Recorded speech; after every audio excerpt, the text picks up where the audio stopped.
సద్గురు జ్యోతిష్యాలయం నుండి 2026 మే నెల గోచార గ్రహస్థితుల ప్రకారంగా రాశి ఫలితాలు చెప్తున్నాం. ప్రతి ఒక్క వాళ్ళకి కూడా ఈ నెల నాకు ఎలా ఉంటుంది, ఆరోగ్యంగా బాగుంటానా, ఆర్థికంగా బాగుంటానా, ఉద్యోగంగా బాగుంటానా, భార్యాభర్తల మధ్య సఖ్యత ఎలా ఉంటుంది, కోర్టు వ్యవహారాలు ఎలా ఉంటాయి, ఇవన్నీ కూడా ఉంటుంది. అందరికీ ఎన్నో ఒక క్వశ్చన్స్తో మన యొక్క వీడియోని చూస్తున్నారు.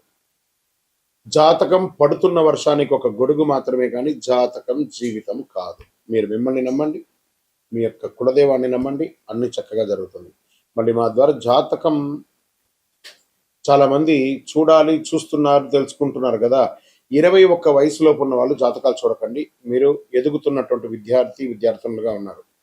60 సంవత్సరాల తర్వాత ఉన్నవాళ్ళు జాతకం చూడక్కర్లేదు. ఎందుకంటే మీరు అన్ని రకాలైనటువంటి మంచి చెడు జీవితం అన్ని చూసేసారు కాబట్టి మీరు దైవ సమానులు. జ్యోతిశాస్త్రరీత్యా ద్వాదశ రాశుల్లో 10వ రాశి అయినటువంటి మకర రాశి మిత్రులారా, 2026 మే నెల రాశి ఫలితాలు ఎలా ఉన్నాయి, మీకు శుభాశుభ ఫలితాలు ఎలా ఉన్నాయని చెప్పి చూసుకుంటే,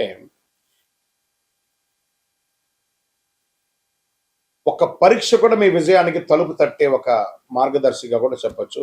ఇప్పటి వరకు పడిన కష్టాలన్నిటికీ ఫలితం రావడానికి సమయం వచ్చేసింది. గెట్ రెడీ మకర రాశి మిత్రులారా, ఒక మంచి అవకాశాలు రాబోతున్నాయి. గురుడు 5వ స్థానంలోను, శని 2వ స్థానంలోనూ మీకు ఉన్నాడు, రాహు 3వ స్థానంలోను, కేతు 9వ స్థానంలోను, కుజుడు 7వ స్థానంలోను కూర్చొని ఉన్నారు. మీ మాట మీ సంపాదన పెంచుతుంది, లేదా అదే మాట మిమ్మల్ని తగ్గించే అవకాశాలు కూడా ఉన్నాయి. జాగ్రత్త. ఇంకా కెరియర్లో స్టేబిలిటీ పెరుగుతుంది. బాగా ఐటీ వాళ్లకు మంచి ఆపర్చునిటీస్ రాబోతున్నాయి. ప్రభుత్వ ఉద్యోగాల్లో slow but study and success చాలా బాగుంటుంది. అందరితో, పై అధికారులతో, కింద వాళ్ళతో, అందరితో మాట్లాడేటప్పుడు ప్రేమగా మాట్లాడండి. ఎందుకంటే మీకు స్వతహాగానే కొంచెం ఆగ్రహం ఎక్కువ, అది కొంచెం తగ్గిస్తే కొంచెం బాగుంటుంది. మకరం అంటే రహస్యంగా అటాక్ చేయడం. నీళ్ళలో చూడండి, ఆ యొక్క ముసలి నీళ్ళ లోపల ఉండి తన యొక్క ఇది మాత్రం కళ్ళతో మాత్రమే చూస్తూ ఉంటుంది. ఎప్పుడు అవకాశం వస్తుందో పట్టేసుకుంటుందని. అలాంటి అవకాశం వచ్చినప్పుడు పట్టుకోండి. ఆ అవకాశానికి కృతజ్ఞత కూడా చెప్పండి. మే 10 నుంచి 27 మధ్యలో మీ గ్రోత్ బాగా పెరుగుతుందని చెప్పచ్చు. కమ్యూనికేషన్ స్కిల్ పెరుగుతుంది. ఇంకా వ్యాపారంలో ప్రాపర్టీస్ బాగా కొనే అవకాశాలు ఉన్నాయి. తర్వాత ప్రాఫిట్స్ కూడా స్లోగా ఇంక్రీజ్ అవుతూ ఉంటుంది. న్యూ క్లయింట్స్ వస్తారు. పార్ట్నర్షిప్లో చిన్న ఇష్యూస్ ఉంటాయి, అవన్నీ కూడా తొలగించుకుంటారు. మీరు మీ యొక్క వ్యాపారం మీద ఖచ్చితమైనటువంటి నమ్మకం ఉంటే అద్భుతమైనటువంటి స్ట్రాంగ్ బిజినెస్ మ్యాన్, ఉమెన్ అయ్యే అవకాశాలు బాగున్నాయి. బెస్ట్ ఎంటర్‌ప్రెన్యూర్ అవార్డ్స్ స్త్రీ పురుషుల ఇరువురికి వచ్చే అవకాశాలు ఈ నెలలో వచ్చే అవకాశాలు ఉన్నాయి. తర్వాత షేర్ మార్కెట్లో అద్భుతమైనటువంటి గెయిన్స్ ఉన్నాయి. రిస్క్ ఇన్వెస్ట్మెంట్ని అవాయిడ్ చేయండి. లాంగ్ టర్మ్ ఇన్వెస్ట్మెంట్ చాలా మంచిదని కూడా చెప్పొచ్చు. డిసిప్లిన్ లేకపోతే గెయిన్స్ మిస్ అయ్యే అవకాశాలు చాలా ఉన్నాయి. రియల్ ఎస్టేట్ ప్రాపర్టీ డీల్స్ పాజిటివ్గా ఉంటుంది. ల్యాండ్ ఇన్వెస్ట్మెంట్ చాలా బాగుంటుంది. కన్స్ట్రక్షన్ ప్రారంభం అవుతుంది. ఇంకా విదేశాల్లో ఉన్న వాళ్ళకి విదేశీ అవకాశాలు బాగా మోడరేట్గా ఉందని చెప్పొచ్చు. వీసా డిలే అయినా కూడా మంచి అవకాశం ఉన్నాయి. జాబ్ చేంజెస్ కూడా చాలా ఉన్నాయి. లేట్ అయినా సక్సెస్ 100% మకర రాశి వారికి ఖాయమని కూడా చెప్పొచ్చు. ఇంకా రాజకీయ నాయకులకి అద్భుతమైనటువంటి సమయం. సమాజంలో ఉన్నతమైనటువంటి వారిని కలుస్తారు, బాగా పెరుగుతుంది, ఇన్ఫ్లుయెన్స్ పెరుగుతుంది. ఇంకా సినిమా రంగం వారికి కొత్త ఆపర్చునిటీస్ ఓటీటీలో కానీ, ఇంకొక మంచి మాధ్యమాలు కానీ, మీ యొక్క సోషల్ మీడియాలో కూడా మిమ్మల్ని మీరు పెంచుకోండి. చాలా మంచి అవకాశాలు బాగా కనబడుతున్నాయి. కుటుంబ సభ్యుల మధ్య ప్రేమ పెరుగుతుంది, ఆప్యాయత పెరుగుతుంది. మంచి విలాసవంతమైనటువంటి టూర్స్ లేదా ఆధ్యాత్మికమైనటువంటి టూర్స్కి వెళ్ళే అవకాశాలు ఉన్నాయి. చిన్న అండర్స్టాండింగ్ ప్రాబ్లం అంతా కూర్చొని మాట్లాడి అన్నిటిని క్రియేట్ చేసుకోండి. ఈగో వల్ల ప్రాబ్లమ్స్ వస్తాయి, దాన్ని ఓవర్కమ్ చేయండి. మ్యారీడ్ లైఫ్ చాలా బ్యాలెన్స్గా మెయింటైన్ చేస్తారు. మంచి సంతాన అవకాశం ఉన్నాయి. నిరుద్యోగులకి ఉద్యోగం వచ్చే అవకాశం అండి. ఇది గెట్ రెడీ. మీ యొక్క సర్టిఫికేషన్స్ అంతా రెడీ చేసుకొని, బ్యాగ్ రెడీ చేసుకోండి. మీకు ఆఫర్ లెటర్ రెడీగా ఉంది, వచ్చేస్తుంది. గట్టిగా ఉండండి. ఇంకా ఆరోగ్యానికి వచ్చేటప్పటికి టీత్కి సంబంధించి ప్రాబ్లమ్స్ వస్తున్నాయి, బోన్స్కి సంబంధించిన ఇష్యూస్ వస్తున్నాయి. స్ట్రెస్ మాత్రం వస్తూనే ఉంటుంది రెగ్యులర్గా. ఎనర్జీ కొంచెం అన్బ్యాలెన్స్గా వస్తుంది. బాగా వేడి తాపడి ఉంది కాబట్టి జాగ్రత్త. చలి వేంద్రాలు పెట్టి మంచినీళ్ళు బాగా మ్యాక్సిమం కన్జ్యూమ్ చేయండి. మజ్జిగ తాగండి. రొటీన్ మెయింటైన్ చేయండి చాలు. ఆరోగ్యం పెద్ద ఇబ్బంది ఏం లేదు, బాగుందని కూడా చెప్పచ్చు.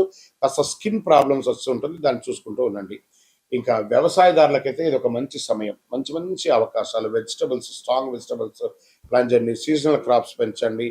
బాగా మంచి కొనుగోలుదారులు వస్తారు మీ యొక్క దీనికి. ఇంకా సంతాన యోగంలో అద్భుతం.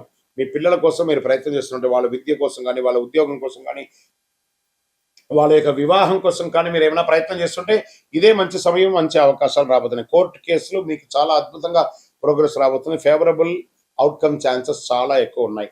ఇంకా పరిహారాలు అన్నప్పటికీ అర్ధాష్టమ శని తొలగిపోయింది కాబట్టి నవగ్రహాలకు ఒక ప్రార్థన కంపల్సరీ అవసరం. ఓం శనైశ్వరాణం అని చెప్పి ఆయనకి ప్రార్థన చేస్తూ ఉండాలి. నవగ్రహాలకి ప్రతిరోజు ఒక 19 ప్రదక్షిణలు చేయండి. మీ యొక్క వయసు ఎంత ఉందో అంత దీపాన్ని నెలలో ఒక రోజున వెలిగించండి. మంచి అవకాశాలు వస్తున్నాయి. ఒక 11 శనివారాలు నువ్వుల నూనె మీ వయసు ఎంత ఉందో అన్ని దీపాలు వెలిగించండి. మకర రాశి మిత్రులారా, కష్టం తొలగిపోయింది. రానున్న రోజులంతా కూడా డిసిప్లిన్ అండ్ పేషెన్స్ ఉంటే చాలా అద్భుతమైనటువంటి సాధన సాధిస్తారు. ఇది మీ నెల. ఇంకా మీ యొక్క వ్యక్తిగత జాతకం కొరకు మీ యొక్క పేరు, date of birth, time of birth, place of birth, మీ పరిసర ప్రాంతాల్లో ఉన్నట్టు గురువుల్ని సంప్రదించి తెలుసుకోండి. లేదా గురుగారు మీ ద్వారానే మేము అపాయింట్మెంట్ తీసుకోవాలనుకుంటున్నామంటే మా డిస్ప్లేలో కనబడుతున్నటువంటి నెంబర్కి మళ్ళీ చెప్తున్నా, మీ పేరు, date of birth, time of birth, place of birth WhatsApp చేయండి. మా అడ్మిన్స్ మీకు రిప్లై ఇస్తారు, మీరు పొందవచ్చు. గురుగారు ఒక శక్తివంతమైనటువంటి ఆధ్యాత్మికమైనటువంటి వస్తువు మాకేమైనా మా జీవితానికి ఏమైనా ఇస్తున్నాడంటే అతి శక్తివంతమైనటువంటి ఒక 48 రోజులు పూజ చేస్తున్నటువంటి సుదర్శన హోమాలు చేసి సుబ్రహ్మణ్య భుజంగం చేసి పారాయణంతో చేసి సిద్ధంగా ఉన్నటువంటి కంగాళి మాల. ఇది కావలసిన వారు మాకు వాట్సాప్ చేసి కాల్ చేసి మాతో మాట్లాడిన తర్వాత పొందండి విజయోస్తు. మీ జీవితంలో సంపద, తరగని సంపద, విజయం, అదృష్టం ఇవన్నీ పొందాలనుకుంటున్నారా? మా ఛానల్ ఈ యొక్క వీడియోని ఖచ్చితంగా చూడండి. అక్షయ తృతీయ 2026 ఏప్రిల్ 19వ తారీఖున మరియు ఏప్రిల్ 20 కొంత ఉంటుంది, కానీ పూర్తిగా ఉభయ తెలుగు రాష్ట్రాల్లో 19వ తారీఖున అక్షయ తృతీయ ఆదివారం వస్తుంది.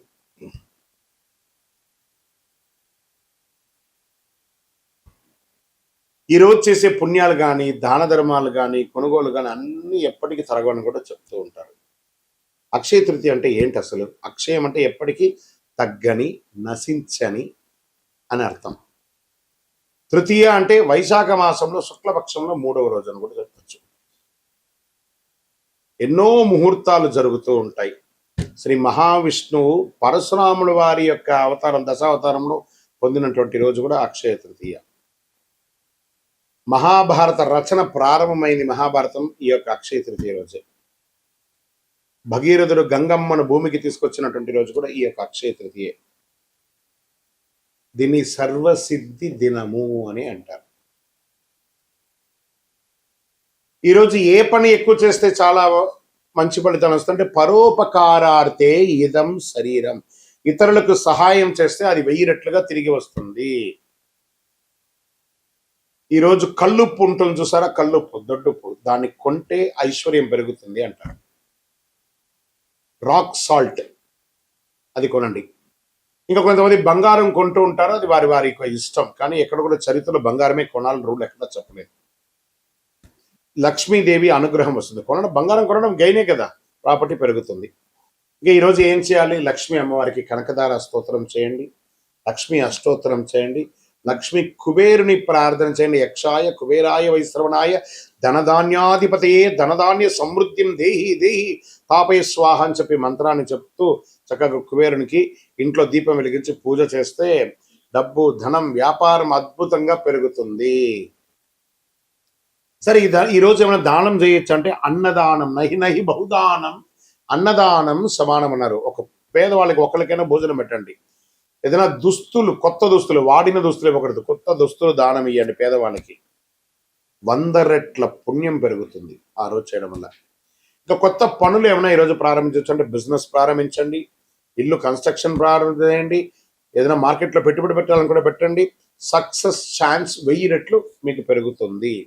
సరే, ఎలా పూజ చేసుకుంటే బాగుంటుంది? యొక్క అక్షయ తృతీయ రోజు ఉదయం లేచి చక్కగా తైలాభ్యంగన స్నానం చేయడం, గడపంతా కూడా కడిగి చక్కగా బొట్లు పెట్టడం, ముగ్గులు పెట్టడం, మగవాళ్ళు, స్త్రీ పురుషులు ఎవరైనా కూడా కలిసికట్టుగా ఈ పనులని కూడా ఆడవాళ్ళు ఒక పని, మగవాళ్ళు ఒక పని చేసుకొని పెట్టడం, మంచి తీపి వంటలు తయారు చేసుకోవడం, దేవుడి ఇంట్లో చక్కగా పాత పూలన్నీ తీసి విగ్రహాలు ఏమంటే కడిగేసి చక్కగా బొట్టు పెట్టేసుకోవడం, దీపం వెలిగించి పువ్వు పెట్టడం, మంచి ఎర్రని పుష్పాలు, తెల్లని పుష్పాలన్నీ కూడా తీసుకొచ్చి ప్రార్థన చేయడం, శ్రీ మహాలక్ష్మి నమః కుబేరాయ నమః అని చెప్పుకుంటూ ప్రార్థన చేయడం. చివరిగా కొద్దిగా నైవేద్యం బెల్లంతో కానీ దాంతో పాయసం ఒకటి చేసి అమ్మవారికి స్వామివారికి ఎక్కించేసి కొంతమందికి తెలిసిన వాళ్ళకి ఇవ్వండి. నైవేద్యం పెట్టడం అనేది చాలా ముఖ్యం. మరి ఈరోజు చేసేవన్నీ చెప్పుకున్నాం కదా, చేయకుండా ఏమైనా ఉన్నాయా? కోపం అసలే ఉండకూడదు. ఈరోజు ఒక్క రోజైనా ప్రయత్నం చేయండి. ఈరోజు నేను ఎవరిని కోపడను, గొడవలు అసలే ఉండకూడదు, అప్పులు తీసుకోవడం చేయకూడదు, ఎందుకంటే అదే కంటిన్యూ అవుతుంది. నెగిటివ్ ఆలోచన లేకుండా చూసుకోవాలి. ఈరోజు చేసిన ప్రతి విషయం మల్టిపుల్గా వస్తుంది కాబట్టి అలా చేయాలి. ఇంకా ఈరోజు మీరు ఏది మొదలు పెడితే అది జీవితంలో ఎప్పటికీ కొనసాగుతుంది. అందుకే అక్షయం అన్నారు దీనికి. మంచి ఆలోచనలు, మంచి పని, మంచి నిర్ణయం తీసుకోండి. ఈ అక్షయ తృతీయ మీ జీవితంలో సంపద, శాంతి, విజయం, కోరుకున్న వాళ్ళకి కోరుకున్నంత ఇచ్చే కొంగు బంగారం ఆ అమ్మవారి అనుగ్రహం ఉండగా మీకేం కావాలి? విజయోస్తు. అక్షయ తృతీయ శుభాకాంక్షలు. మా ఛానల్ ప్రేక్షక మిత్రులారా, అన్ని నచ్చుతున్నాయి, మీరు కొంచెం సబ్స్క్రైబ్ చేస్తే బాగుంటుంది. అంతే. విజయోస్తు. గురుగారు, అక్షయ తృతీయ రోజు బంగారం ఖచ్చితంగా కొనాలా? చాలా మాధ్యమాల ద్వారా చూస్తున్నాం కదా, దీని యొక్క వివరణ ఏమంటే బంగారం కొనడం తప్పు కాదు, కానీ బంగారం కొంటేనే అక్షయ తృతీయ అంటే తప్పు. జీవితంలో ఆస్తులు పెరగడానికి ఒక సూచిక. అప్పుడు ఉన్న వాళ్ళు కొంటారు. కొంతమంది ఆ బంగారం కొనాలంటే ఈరోజు అందరి కొద్దిగానే ఉంది. మరి వాళ్ళ బంగారం కొనకపోతే వాళ్ళ జీవితాలు బాగుపడవా? అలా కాదట. బంగారం లాంటి మనిషిని కొనండి, బంగారం లాంటి మనిషిలాగా ఉండండి. అందుకే ఏం చెప్పారు? అన్నిటికీ ఐశ్వర్యమైనటువంటి కల్లుప్పుని బంగారంగా కూడా భావిస్తారు. కాబట్టి కల్లుప్పు కనీసం ఒక కిలో బావైనా ఇంటికి కొనండి, అదే బంగారం. అక్షయ తృతీయ రోజు ఉపవాసం ఉండాలంటే ఎక్కడ రాయబడలేదు, ఉంటే మంచిది. ఉపవాసం అంటే దేవుడికి దగ్గరగా నివసించడమే, కానీ అక్షయ పేరు చెప్పుకొని కుంభాలు తినడం కాదు, బాదం పాలు తినడాలు, పండ్లు తినడాలు. ఉపవాసం ఉంటే ఉపవాసంగా ఉండండి, కానీ ఉపవాసం ఉండాలని ఆ రోజు రూల్ అంటూ ఏమీ లేదు. చక్కగా పిండి వంటలు, బ్రహ్మాండమైనటువంటి శక్తి కొలది పిండి వంటలంతా అమ్మవారికి వెలిగించేసి దాన్ని చక్కగా తినండి మీరు ప్రసాదంగా. ఎవరు వద్దన్నారు? అక్షయ తృతీయ రోజు ఎలాంటి పనులు మొదలుపెట్టాలి? గృహప్రవేశం, భూమి పూజ, నూతన వ్యాపారం, నూతన ఉద్యోగానికి అప్లికేషన్స్, నూతన యూట్యూబ్ ఛానల్స్. మనం కూడా ఛానల్ వాళ్ళమే కదా. నూతన యూట్యూబ్ ఛానల్స్, మంచి ఐడియాలజీ, మంచి థంబ్నైల్స్, మంచి ఎలా క్రియేట్ చేయాలి అవన్నీ కూడా చేయడం మంచిది. అక్షయ తృతీయ రోజు పుస్తకం రాయడము, లెక్కలు రాయడము, ఏది చేసినా మల్టిపుల్గా వస్తుంది. వ్యవసాయం దున్నడము, ఒక చెట్టు అయినా నాటడము, చలివేంద్రాలు ఏర్పాటు చేయడము, ఇలాంటివన్నీ కూడా చేయవచ్చు. దానాలు, ఈ అక్షయ తృతీయ రోజు ఎలాంటి దానాలు చేస్తే చాలా బాగుంటుంది? ఒక చెప్పులు దానం ఇవ్వండి పేదవాళ్ళకి, ఒక వస్త్ర దానం ఇవ్వండి, ఒక పేదవాళ్ళకి భోజనం పెట్టండి. మీరు ఏది చేస్తే అది 1000 రెట్లు 1,00,000 రెట్లు మనకు తిరిగి వస్తూ ఉంటుంది. అలా చేయండి. ఒక దేవాలయానికి ధూపదీప నైవేద్యానికి ఇవ్వండి.